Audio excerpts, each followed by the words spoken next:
ब्रह्मांड का विस्तार एक अद्भुत और जटिल विषय है। यह समझना जरूरी है कि ब्रह्मांड में सभी वस्तुएं, गैलेक्सियां, तारे, ग्रह एक दूसरे से दूर जा रही हैं।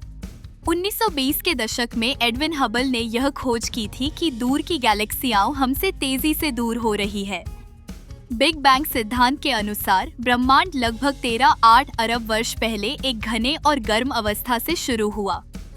यह विस्फोट किसी एक स्थान पर नहीं बल्कि पूरे ब्रह्मांड में हुआ। इसका मतलब है कि ब्रह्मांड का कोई केंद्र नहीं है। विस्तार का अर्थ है कि स्वयं स्पेस का विस्तार हो रहा है। ब्रह्मांड का कोई केंद्र नहीं है, हर बिंदु से विस्तार समान रूप से हो रहा है।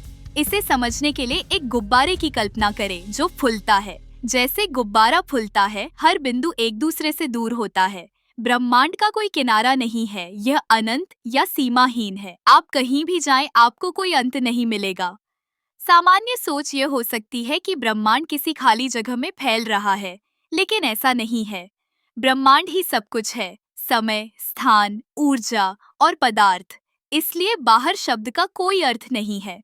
विस्तार का मतलब है कि ब्रह्मांड के अंदर की दूरी बढ़ रही है।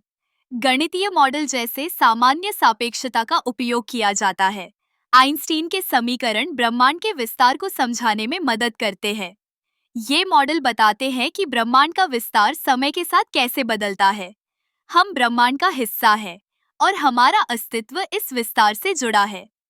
ब्रह्मांड का कोई किनारा नहीं है, हम केवल है के अस्तित्व में हैं।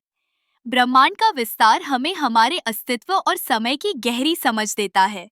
यह विस्तार किसी केंद्र या किनारे के बिना होता है। गणित और भौतिकी के माध्यम से हम इस जटिलता को समझने की कोशिश करते हैं। यह हमें ब्रह्मांड के रहस्यों के करीब ले जाती है।